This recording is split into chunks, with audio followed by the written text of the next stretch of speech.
இரக்கத்திற்கு முடிவே இல்லை. ஹல்லேலூயா. ஒரு முடிவில்லாத தேவன் தான் நமக்கு வாக்குறுதி கொடுக்கிறார். அதனால சொல்ற நித்திய கிருபையுடன் உனக்கு நான் இறங்குவேன். அந்த இரக்கம் எப்படி வருதுன்னா தேவனுடைய நித்திய தன்மையிலிருந்து வருகிறது. அது உண்மையாகவே நமக்கு ஒரு பெரிய அதை கேட்பதே, அதை நாம் பெறுவது எவ்வளோ பெரிய பாக்கியவான்கள். நாம அழிவுள்ளவர்கள், நாம சாவுக்குரியவர்கள், நாம மடிந்து போகக்கூடியவர்கள். ஆனால் நம்ம மேல் ஆண்டவர் காட்டுகிற இரக்கம் எப்படிப்பட்டதுன்னா நித்தியமானது, நித்தியமானது, முடிவில்லாதது. இன்றைக்கு தோன்றி நாளைக்கு மறைகிற ஒரு புகையை போல இருக்கிறோம், புல்லை போல இருக்கிறோம். ஆனால் நம்ம மேல கர்த்தர் கொடுக்கிற இரக்கமோ முடிவில்லாத இரக்கம். ரெண்டு கரங்களை உயர்த்தி ஆண்டவருக்கு நன்றி சொல்லுவோம். ஹல்லேலூயா. நித்திய கிருபையினால் எனக்கு இறங்குகிறதற்காக உமக்கு நன்றி ஆண்டவரே. ஹல்லேலூயா. இந்த நித்திய கிருபை அப்படின்னு சொல்லும்போது, இந்த கிருபை நமக்கு முன்பாக இருக்கிற 3 காலங்கள் இருக்கு பாருங்க. அந்த 3 காலங்கள் அந்த கிருபை வெளிப்பட்டு இருக்கிறத பார்க்கலாம். அந்த இரக்கம், தேவனுடைய இரக்கங்கள் 3 காலங்களும் வெளிப்பட்டதை பார்க்கலாம். நம்ம வேதத்தில் வாசிக்கும் போது கடந்த நாட்களில் அந்த இரக்கம் நமக்கு வெளிப்பட்டிருக்கு. வேதத்தை வாசிக்கும் போது தேவன் எப்படி இந்த இரக்கத்தை வெளிப்படுத்தினார்னு கேட்டால், ஆதாம் ஏவாளுடைய வாழ்க்கையில் வெளிப்படுத்தினார். மனிதனுடைய முதல் மனிதனாக பிறந்த ஆதாமுடைய வாழ்க்கையில் திரும்பி பார்த்தோம்னா அந்த இரக்கம், தேவனுடைய இரக்கம் வெளிப்பட்டதை பார்க்கலாம். 3 விதமாக இந்த இரக்கம் வெளிப்பட்டது. முதலாவது, எப்படி தேவனுடைய இரக்கங்கள் நம்முடைய கடந்த காலத்தில், முதலாவது எழுதுங்க, God's mercy is revealed in the past. தேவனுடைய இரக்கங்கள் கடந்த காலங்களில் வெளிப்படுத்தப்பட்டது. God's mercy is revealed in the past. தேவனுடைய இரக்கங்கள் கடந்த காலங்களில் வெளிப்படுத்தப்பட்டது. எழுதிட்டீங்களா? God's mercy is revealed in the past. தேவனுடைய இரக்கங்கள் கடந்த காலங்களில் வெளிப்படுத்தப்பட்டது. எப்படி வெளிப்படுத்தினார் என்று கேட்டால் 3 விதமாக வெளிப்படுத்தி இருக்கிறார். முதலாவது, God revealed his mercy to Adam by continuing to speak to him. தேவன் எப்படி இந்த இரக்கத்தை இந்த ஆதாமுக்கு வெளிப்படுத்தினார் என்று கேட்டால், ஆதாமோடு தொடர்ந்து பேசியதின் மூலமாக தேவன் அந்த இரக்கத்தை வெளிப்படுத்தினார். ஆதாமோடு தேவன் தொடர்ந்து பேசியதின் வாயிலாக தேவன் அந்த இரக்கத்தை வெளிப்படுத்தினார். ஆதியாகமம் 3ஆம் அதிகாரம் 8 முதல் 13 வசனங்களில் படிக்கும் போது, ஆதாம் தேவன் கொடுத்த ஒரு கற்பனையை உடைச்சிட்டான். ஏவாளும் கீழ்ப்படியாமல் போனாள். 2 பேரும் கீழ்ப்படியாமல் போய் இப்போ நிர்வாணிகளாக நிற்கிறாங்க. ஆண்டவர் அந்த வேளையில் பார்ப்பீங்களானா தன்னுடைய கிருபை எப்படி விளங்க பண்ணினார்னா, he continued to speak with them. தொடர்ந்து தேவன் அவர்களோடு பேசிக்கொண்டே இருந்தார். தேவன் தொடர்ந்து பேசிக்கொண்டே இருந்தார். God was continuing to speak to them. தேவன் பேசுகிறத நிறுத்தவே இல்லை, தொடர்ந்து பேசினார். நீங்கள் அதை தான் ஆதியாகமம் 3ஆம் அதிகாரம் 8ஆம் வசனத்தில் பார்க்கும்போது, பகலின் குளிர்ச்சியான வேளையிலே தோட்டத்தில் உலாவுகிற தேவனாய் கர்த்தருடைய சத்தத்தை அவர்கள் கேட்டார்கள். அப்பொழுது ஆதாமும் அவன் மனைவியும் கர்த்தருடைய சந்நிதிக்கு விலகி தோட்டத்தின் விருட்சங்களுக்குள்ளே ஒளித்து கொண்டார்கள். அப்பொழுது தேவனாய் கர்த்தர் ஆதாமை கூப்பிட்டு, நீ எங்கே இருக்கிறாய் என்றார். அவருடைய இரக்கம் எப்படி வெளிப்படுச்சுன்னு கேட்டால், தொடர்ந்து பேசினார். He continued to speak to them. தொடர்ந்து அவர்களோடு பேசிக்கொண்டே இருந்தார். தம்முடைய இரக்கத்தை அப்படிதான் காண்பித்தார். தொடர்ந்து பேசினார், பேசுறதை நிறுத்தவே இல்லை. நம்ம நிறைய வேளையில் ஒரு மனுஷனை நமக்கு பிடிக்கல, அவங்க நமக்கு விரோதமாக ஏதாவது செஞ்சுட்டாங்க அப்படின்னு சொன்னால் நம்ம அவங்ககிட்ட பேசுறதை நிறுத்திடுவோம் இல்லையா? நம்முடைய கோபத்தை அப்படி தான் வெளிக்காட்டுவோம்.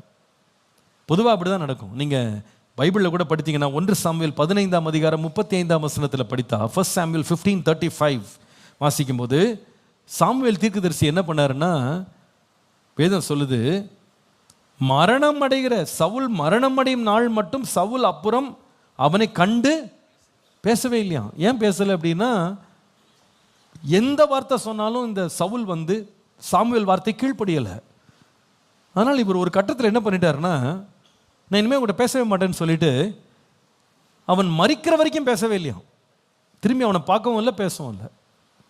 நீங்கள் 2 சாமுவேல் 13ஆம் அதிகாரம் 21 22 வசனங்கள், 2 சாமுவேல் 13 21 22 பார்த்தா, தாவீது ராஜா இந்த செய்திகளெல்லாம் கேள்விப்பட்ட போது வெகு கோபமாய் எறிந்தான்.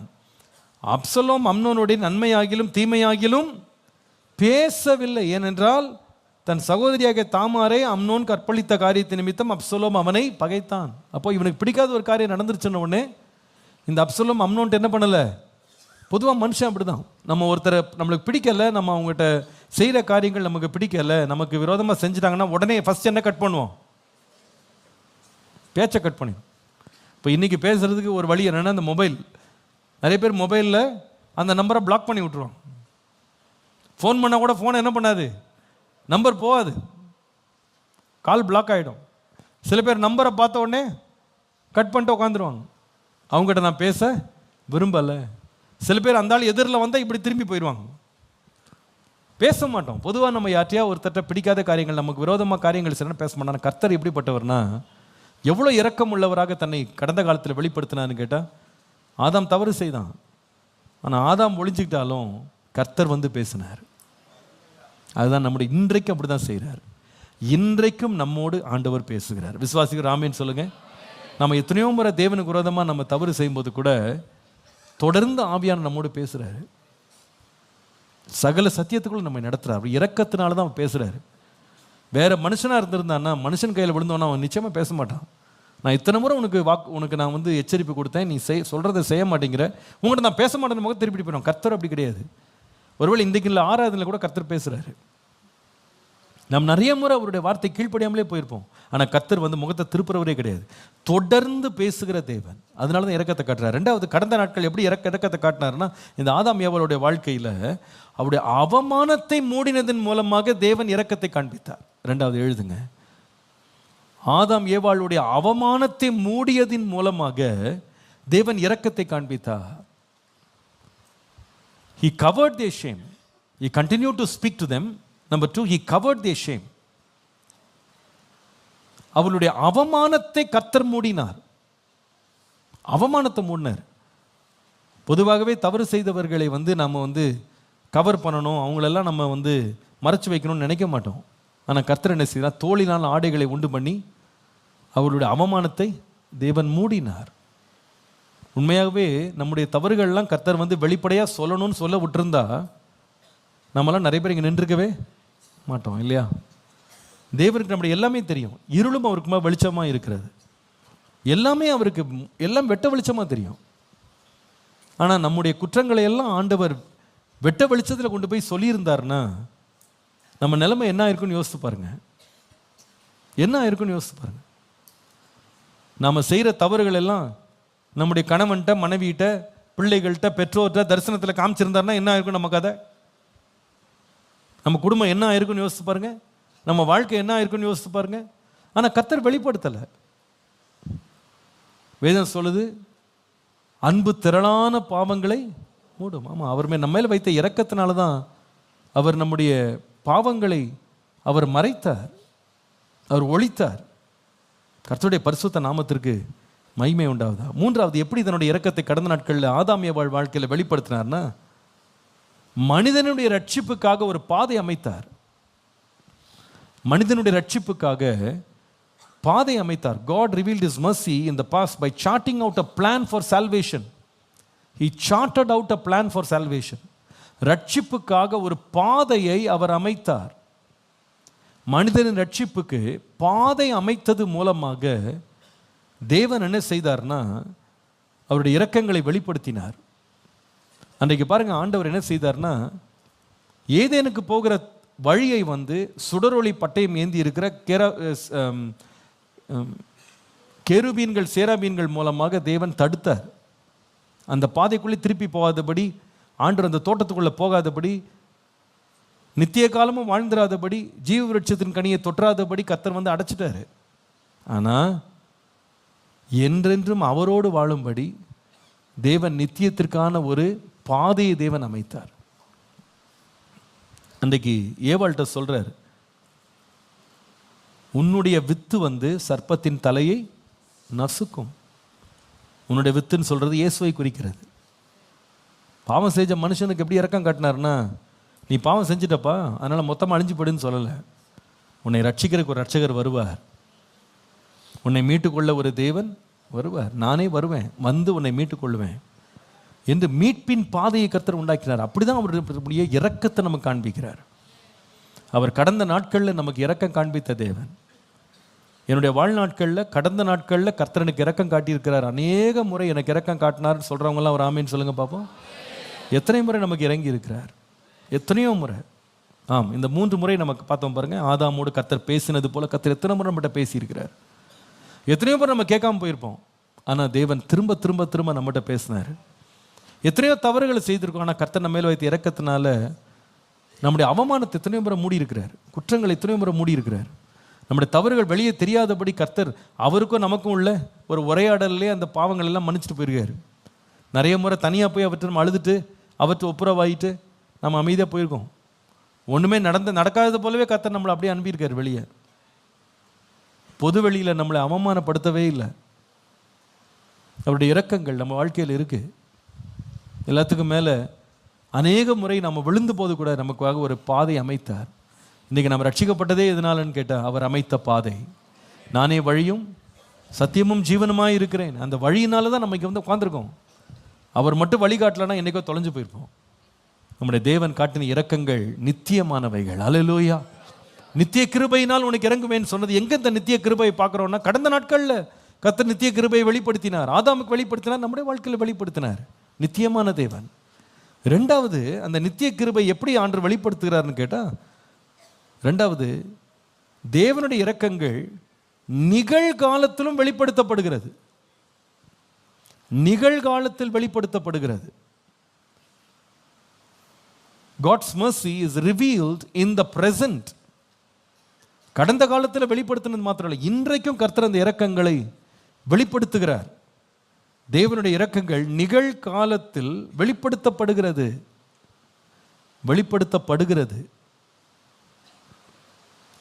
கர்த்தருடைய பரிசுத்த நாமத்திற்கு மகிமை உண்டாவதா. நீங்கள் நம்ம வாசித்த புலம்பலின் புஸ்தகம் 3ஆம் அதிகாரம் 22, 23 வாசித்தீங்கன்னா, நாம் நிர்மூலமாகாது இருக்கிறது கர்த்தருடைய கிருபையே, அவருடைய இரக்கங்களுக்கு என்ன இல்லை, முடிவே இல்லைன்னு சொல்லிட்டு உடனே அடுத்த வசனம் சொல்லுது, அவைகள் காலை தோறும் புதியவைகளாக இருக்கிறது அப்படின்னு வாசி. ஒவ்வொரு நாளும் இன்றைக்கு வரைக்கும் அந்த இரக்கங்கள் நம்மை விட்டு விலகவே இல்லை. இன்றைக்கு வரைக்கும் அந்த இரக்கத்தை நமக்காக தினந்தோறும் ஆண்டவர் புதிதாக காண்பிக்கிறார். நேற்றைக்கு இறங்கணும்ப்பா, நேற்றைக்கு உன்னுடைய பாவங்களை மன்னிச்சேன், நேற்றைக்கு உன்னோடு நான் இரக்கமாக இருந்தேன், ஆனால் இன்றைக்கு அப்படி இருக்க மாட்டேன்னு சொல்லலை. அனுதினமும் காலை தோறும் அவருடைய கிருபைகள் புதிதாக இருக்கிறது. அவருடைய இரக்கங்களுக்கு முடிவில்லைன்னு சொல்லும்போது அர்த்தம் என்னன்னா, இன்றைக்கு கூட அந்த இரக்கத்தை வந்து புதுசாக காட்டுறாராம். நாம் பொதுவாக நம்ம இரக்கங்களுக்கெல்லாம் வந்து ஒரு அளவு இருக்கும் இல்லையா, ஒரு அளவு காட்டுவோம். சில பேரை பற்றி நம்ம சொல்லுவோம், எத்தனை முறைங்க சொல்கிறது, எத்தனை முறைங்க கண்டிக்கிறது, எத்தனை முறைங்க மன்னிக்கிறது, இவ்வளோதான்.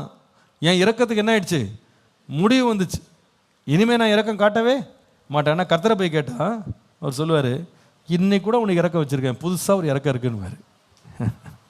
இன்றைக்கு இயேசுவினுடைய சிலுவையில் 2 பக்கம் அறையப்பட்ட கள்ளர்களை ஒருத்த வந்து ஆண்டவரை பார்த்து, ஆண்டவரே இன்றைக்கு என்னை உம்முடைய பரதேசியில் நீர் வரும்போது என்னை என்ன பண்ணுவோம் நினைத்து கொள்ளுன்னா. இத்தனை நாள் அவனுக்கு பட்ட நீ இப்போ கேட்காத பிரசங்கமா, இத்தனை நாள் நீ கேட்காத எச்சரிப்பா, இப்போ வந்து கடைசி நிமிஷத்தில் கேட்குற, இனிமேலாம் கொடுக்க மாட்டேன்னு சொல்லலை. இன்றைக்கு நீ என்னோடு இந்த ராஜ்யத்தில் வரும்போது நினைத்து கொள்ளுன்னா. இன்னைக்கு கேட்டான், இன்னைக்கு கர்த்தர் கொடுத்தாரு, இன்னைக்கு கர்த்தர் கொடுத்தார்.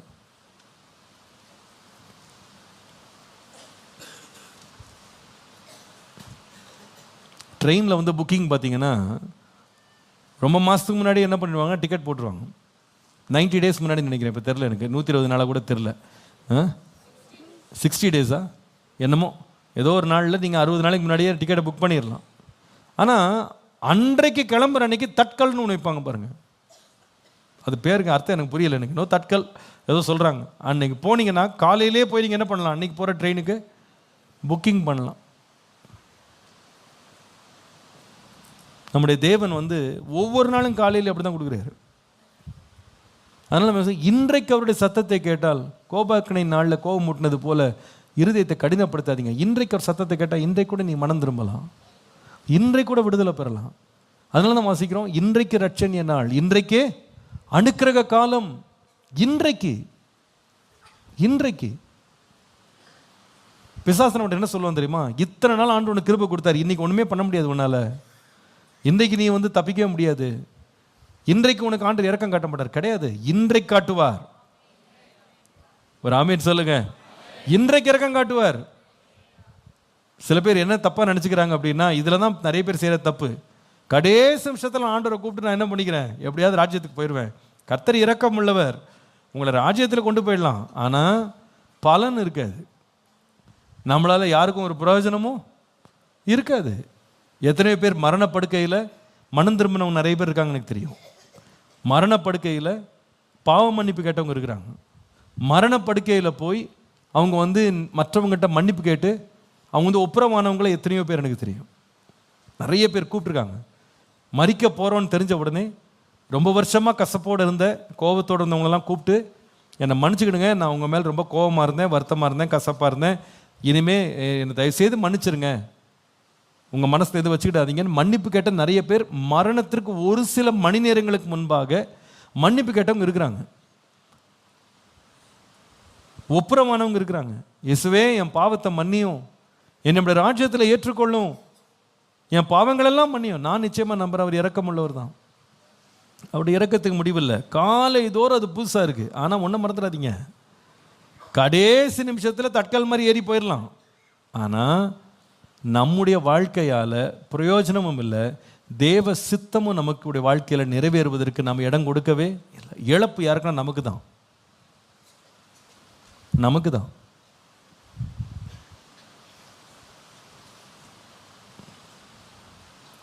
மேலே போகும்போது கிரீடம் இல்லாமல் பலன் இல்லாமல் நிற்போம்,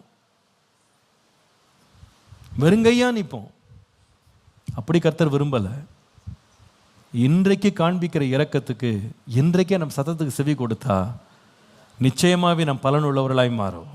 ஹல்லேலூயா. ஆண்டவர் இன்றைக்கும் பேசுகிறாரு. ஆனால் நிறைய சத்ரு என்ன சொல்வான்னா, அவ்வளோதான் உன் சான்ஸ்லாம் முடிஞ்சிருச்சு, இன்றைக்கெலாம் ஒன்றும் நடக்காது, இன்றைக்கி மாதிரி என்ன நடக்கும். சில பேர் சொல்லுவாங்க, இத்தனை வருஷம் நாசம் ஆகிட்டேன், குடிச்சு அழிச்சிட்டேன், எல்லாம் கெடுத்துட்டேன், எல்லாம் நாசம் பண்ணிட்டேன், இனி என்ன, இனி மாதிரி என்ன ஆக போகுது? கிடையாது, இன்றைக்கு இரக்கம் இருக்கிறது. ஏன்னா அது இரக்கம் எப்படி படைக்கிற? நித்திய இரக்கம், நித்திய கிருபையோடு இறங்குவேன். இன்றைக்கு இரக்கம். கடைசியாக தேவனுடைய இரக்கம் எப்படிப்பட்டது அப்படின்னு கேட்டால், God's mercy will continue to be revealed in the future. வருங்காலத்திலும் அவருடைய இரக்கத்திற்கு இடம் இருக்கிறது. இனியும் இறங்குவார். தேவனுடைய இரக்கங்கள் வருங்காலத்திலும் வெளிப்படுத்தப்படும். வருங்காலத்தில் கூட அந்த இரக்கம் வெளிப்படுங்க. இன்றைக்கு மாத்திரம் இல்லை, நேற்றைக்கு மாத்திரம் இல்லை, வருங்காலத்தில் அந்த இரக்கம் நமக்கு மேலே எப்பவுமே இருக்கும், எப்பொழுதும் இருக்கும்.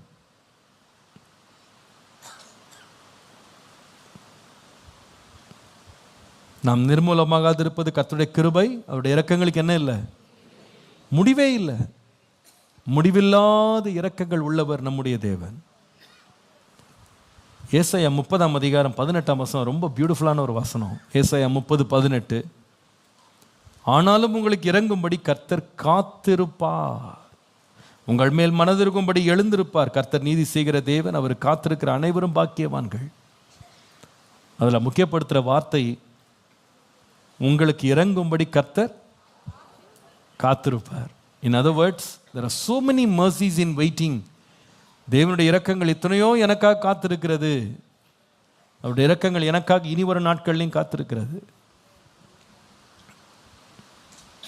தேவன் நமக்காய் ஆயத்தம் பண்ணின எத்தனையோ இரக்கங்கள் இன்னும் வச்சிருக்கிறாரு. அவருடைய இரக்கங்களுக்கு முடிவே இல்லை. லூக்கா எழுதின சுவிசேஷம் 15 அந்த இளைய குமாரன் வீட்டை விட்டு தூரதேசத்துக்கு போயிட்டான். ஆஸ்தியெல்லாம் எடுத்துகிட்டு போயிட்டான். எல்லாவற்றையும் துன்மார்க்கமான வழிகளில் செலவழித்து வெறுங்கையனாக கடைசியில் பசி பட்டினியில் சிக்கி அவனுக்கு புத்தி தெளிந்த பிறகு எல்லாம் இழந்துட்டு அவன் திரும்ப வர்றான். ஆனால் அவன் எதிர்பாராத ஒரு காட்சியை அவன் தூரத்திலேருந்து பார்த்தான். அவன் தூரத்தில் வரும்போது வாசல்லே அப்பா நின்றுட்டு இருக்கதை பார்த்தான். இவனை தூரத்தில் வர கண்டு அப்பா ஓடி வந்து இவனை கட்டி அணைத்து முத்தமிட்டதை பார்த்தான். அது என்ன சொல்லுது தெரியுமா? நாம் அவருக்காக காத்திருக்காத போது கூட அவர் நமக்காய் காத்திருக்கிறார். அவருடைய இரக்கத்தை நாம் என்ன சொல்லுவது சொல்லுங்க பார்ப்போம். நாம் இவ்வளோ நேரம் நம்முடைய தேவனுடைய மகத்துவத்தை படித்தோம். நம்மெல்லாம் ஒரு சாதாரண புல்லை மாதிரி, பூவை போல, புகையை போல் நம்ம லைஃப் இருக்கு. நம்முடைய தேவனோ நித்திய காலமாக இருக்கிறார். அவரெல்லாம் நம்மளை நினைக்கிறதுக்கெல்லாம் நம்ம யாருங்க? அதான் சங்கீதக்காரன் சொல்கிறான், நீர் மனுஷனை நினைப்பதற்கு, அவனை விசாரிப்பதற்கு அவன் எம்மாத்திரம். என்ன இருக்குது நம்மகிட்ட இருக்குது ஆண்டவர் நம்மளை பற்றிலாம் நினைக்கிறதுக்கு? ஆனால் நம்ம மேலே இறங்குறதுக்காகவே அவர் நினச்சிக்கிட்டே இருக்கிறார். அவர் காத்திருக்கிறாருன்னு வேதம் சொல்லுது. காத்திருக்கிறார். இனி வரும் நாட்கள்லேயும் அவருடைய கிருபைகளுக்கு முடிவே கிடையாது, இரக்கங்களுக்கு முடிவே கிடையாது. அந்த இரக்கத்தை நினைத்து ஆண்டவரே நீர் என்னை நீர் காண்பிக்கிற இரக்கங்கள் முடிவில்லாது. நான் நிச்சயமாக நம்புகிறேன், இந்த 2026ஆம் ஆண்டுக்கு ஆண்டு நம்ம கொடுத்த வாக்கு தத்தத்தை நம்ம எப்படி விசுவாசிக்கலாம்னா, இந்த வருஷம் முழுவதும் மாத்திரம் அல்ல, என் வாழ்நாளெல்லாம் அவருடைய இரக்கங்கள் முடிவில்லாமல் இருக்கும். முடிவில்லாத இரக்கங்கள். ஒரு முறை இரக்கம் காட்டி, 2 முறை இரக்கம் காட்டி அப்போ தூக்கி எறிகிறவரில் நம்முடைய தேவன். நித்திய கிருபையோடு உனக்கு இடங்குவேன், இரக்கம் செய்யும்படி காத்திருப்பேன். அவருடைய இரக்கங்களுக்கு முடிவே இல்லை. நீங்கள் எரேமியா 31:20 முடிக்கலாம். எரேமியா 31:20 பாருங்கள். எப்ராயிமை குறித்து ஆண்டவர் பேசுகிற வார்த்தை ரொம்ப அழகாக இருக்கும். எரேமியா 31:20. எப்ராயிம் எனக்கு அருமையான குமாரன் அல்லவோ, அவன் எனக்கு பிரியமான பிள்ளை அல்லவோ, அவனுக்கு விரோதமாய் பேசினது முதல் அவனை நினைத்து கொண்டே இருக்கிறேன். ஆகையால் என் உள்ளம் அவனுக்காக கொதிக்கிறது, அவனுக்கு உருக்கமாய் இறங்குவேன் என்று. ரொம்ப ஆச்சரியமாக இருக்கு. சொல்கிறாரு, அவனுக்கு விரோதமாக நான் பேசிட்டேன், ஆனால் பேசின நாள் முதல் அவனை நினைத்து கொண்டே இருக்கிறேன். என் உள்ளம் அவனுக்காக கொதிக்கிறது, உருக்கமாக இறங்குவேன், இனிமேலும் இறங்குவேன். பேசிட்டேன், அதுக்காக கோபிச்சுக்கிட்டேன்னு அர்த்தம் கிடையாது. இமைப்பொழுது கைவிட்டேன், ஆனால் நித்திய கிருபையோடு உன்னை சேர்த்து கொள்ளுவேன். என் வாழ்க்கையில் இந்த இரக்கத்தை எந்த மனுஷனும் கொடுக்கவே முடியாது. கடந்த காலத்தை பற்றி நம்முடைய வாழ்க்கையெல்லாம் மனுஷன் பார்த்தான்னா, இரக்கம் காட்டுறவங்க கூட இரக்கத்தை முடக்கிட்டு போயிடுவான். நிறைய வேளையில் ஒரு கம்பெனியில் சேர்ந்த பிறகு கூட நம்முடைய கடந்த காலத்தினுடைய ஏதாவது ரிப்போர்ட் ஒரு கம்பெனிக்கு போகுமானா வேலையை போயிடும். உண்மையா இல்லையா? இறக்கலாம் காட்ட மாட்டாங்க. உங்களுக்கு இந்த ஒரு க்ரைம் ஹிஸ்ட்ரி இருக்குதுன்னு தெரிஞ்சிருச்சுன்னா தூக்கிடுவாங்க. இப்போ அமெரிக்காவில் நடக்கிறத பாருங்கள். அங்கே போய் பார்க்குறாங்க, பார்த்துட்டு வீசா இல்லாமல் நீ ஓவர் ஸ்டே பண்ணியிருந்தா கைதியை இழுத்துட்டு வர மாதிரி ஒரு விமானத்தில் போட்டு அத்தனை பேரையும் சங்கிலியோடு கொண்டு இந்தியாவில் இறக்கி விட்டு போயிட்டாங்க.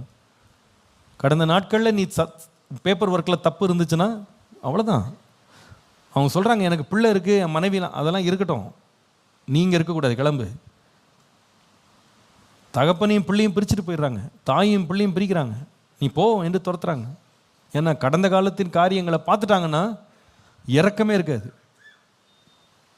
நிகழ்கால நிகழ்வுகளில் நம்முடைய வாழ்க்கையில் குறைகள் வரும்போது மனுஷன் இறங்குவானாங்க. அதான் தாவீது சொல்ல, மனுஷன் கையில் மட்டும் விழுந்துடக்கூடாதுங்க. மனுஷன் கையில் விழுந்தோம், முடிஞ்சது, அவன்கிட்ட இறக்கம் இருக்காது. அவன் ரொம்ப கொடுமை தான் செய்வான், இறக்கமே காட்ட மாட்டான். ஆனால் கர்த்தருடைய கரங்களில் மகா இறக்கங்கள் உண்டு. ஹல்லேலூயா. நிகழ்காலத்துக்காக இறக்கம் இருக்கு. நான் சொல்லுவேன், வருங்காலத்தை பார்க்கும்போது அநேக காரியங்கள் நிச்சயம் இல்லாமல் பயமுறுத்துகிறதா இருக்கலாம். ஆனால் கர்த்தர் சொல்கிறாரு, எப்பா என் இரக்கத்தை பற்றி நீ கவலைப்படாத, அது நித்திய கிருபையினால் வருகிற இரக்கம். அந்த இரக்கங்களுக்கு முடிவே கிடையாது. காலை தோறும் புதிதாக இருக்கும்பா. எவ்வளோ அருமையான இரக்கத்தை கர்த்தர் மேல் வைத்திருக்கிறார். இரக்கம் பெற்ற நாம் அந்த இரக்கம் உள்ள தேவனுக்கு முன்பாக உண்மையாக இருக்க கர்த்தர் கிருபை தருவாராக. அவரை உறுதியை பற்றி கொள்ள கிருபை தருவாராக. அவரை விசுவாசிக்க கிருபை தருவாராக. நான் அன்பாக சொல்கிறேன் உங்களுக்கு, எல்லா மனுஷனும் இரக்கம் காண்பிக்காமல் போயிட்டா கூட கர்த்தர் இரக்கம் காட்டுவார். அவர்கிட்ட அவ்வளோ இரக்கங்கள் இருக்குது. கர்த்தருடைய கண்களில் இரக்கம் கிடைத்தது என்று வாசிக்கிறோம். அப்படிப்பட்ட இரக்கமுள்ள தேவன் நம்முடைய தேவன். ஆண்டவரே, உம்முடைய கண்கள் எங்களுக்கு தொடர்ந்து இரக்கம் கிடைச்சு அந்த இரக்கத்தில் நிலைச்சிருந்து நித்திய கிருபையினால் வருகிற இரக்கங்களை இந்த ஆண்டு முழுவதும் அனுபவிக்க எங்களுக்கு கிருபை தாரோம். கடந்த காலங்களில் இரக்கம் காட்டினீங்க, நிகழ்காலத்தில் இரக்கத்தை காட்டுறீங்க, இனி வருங்காலம் முடிவு வரைக்கும் எங்களுக்கு இரக்கத்தை காண்பிக்க நீர் உண்மை உள்ள தேவன். ஹல்லேலூயா. காத்திருந்து இறங்குகிற தேவன், காலைதோறும் புதிதாக இரக்கங்களை தருகிற தேவன், முடிவில்லாத இரக்கங்களை தருகிற தேவன். அந்த தேவனுடைய இரக்கங்களே நாம் தொடர்ந்து வளருவோம், பெருகுவோம். கர்த்தர் நம்மை ஆசீர்வதிப்பாராக. கர்த்தர் நம்மோடு இருப்பாராக. ஹல்லேலூயா. எல்லாரும் எழுப்பி நிற்போமா? எல்லாரும் எழுப்பி நிற்போம். ஹல்லேலூயா. அவருடைய அநாதி கிருபை, அவருடைய அநாதி இரக்கம், அதை ஒரு நிமிடம் நினைத்து பார்ப்போம். ஆனால் அநித்தியமான என் வாழ்க்கையின் மேலே காட்டுகிற தேவனுடைய நித்திய இரக்கங்கள் உண்மையாகவே எவ்வளவு ஆச்சரியமானது. ஆண்டவரே, இதெல்லாம் நான் பெறுங்க தகுதியற்றவன். ஆண்டவரே, உமக்குமா நிற்கிறக்கே தகுதியற்றவன். இரக்கங்களை பெறக்கு எனக்கு எந்த தகுதியுமே கிடையாது. ஆனால் கடந்த காலத்தையும் இரக்கமாக இருக்கிறீங்க, நிகழ்காலத்தில் இரக்கமாக இருக்கிறீங்க, வருங்காலத்தில் இரக்கமாக இருப்பீங்க. ஆண்டவரே, அந்த இரக்கங்களுக்குள்ளே நான் என்னை மறைத்து கொள்கிறேன். ஆண்டவரே, என் வாழ்க்கையில் உம்முடைய இரக்கங்கள் எப்பொழுதும் என் மேலே பிரகாசிக்கட்டும். எத்தனை பேர் வாஞ்சிக்கிறீங்க? இந்த காலையில் கரங்களை உயர்த்தி தேவனுக்கு நன்றி சொல்லுங்கள். அந்த நித்திய தேவன் நித்திய இரக்கங்களால் நம்மை முடிசூட்டுகிறார். ஆண்டவரே, இந்த ஆண்டு முழுவதும் ஆண்டவரே நீர் இரக்கங்களால் என்னை முடிசூட்டுகிறதற்காய் நன்றி. நன்மையினால் உன் வாயை திருப்தியாக்குகிறதுக்காய் நன்றி. ஆண்டவரே, நீ செய்கிற எல்லா நன்மையான இரக்கங்களுக்காக உமக்கு நன்றி என்று சொல்லி தேவனை நல்ல விடுதலையோடு கர்த்தரை ஸ்தோத்திரம் பண்ணுவோம், ஸ்தோத்திரம் பண்ணுவோம். ஆண்டவரே, உம்முடைய இரக்கங்கள் பெரியது. ஆண்டவரே, உம்முடைய கிருபைகள் பெரியதப்பா. நித்தியமான நம்முடைய கிருபைக்காக நன்றி, நித்தியமான கிருபைக்காக, நித்தியமான இரக்கங்களுக்காக நன்றி. நம்முடைய வாழ்க்கையில இரக்கம் அப்படின்னா கர்த்தர்ட்ட ஓடுவோம். அவற்றை இரக்கங்கள் மிகுதியாய் இருக்கிறது. அவருடைய இரக்கங்கள் உண்மை உள்ளது. அவருடைய இரக்கங்கள் நம்மை உயர்த்தக்கூடியது. ஆண்டவரே, அந்த இரக்கத்தை எப்பொழுது சார்ந்து கொள்ள எனக்கு கிருபை தாங்க. ஆண்டவரே, அந்த இரக்கத்தை நான் அசட்டை செய்யாமல் இருக்க கிருபை தாங்க. தேவன் நம்ம காண்பிக்கிற அன்பு இரக்கத்தை நம்ம ஒரு நாள் துச்சமாக நினைக்கக்கூடாது.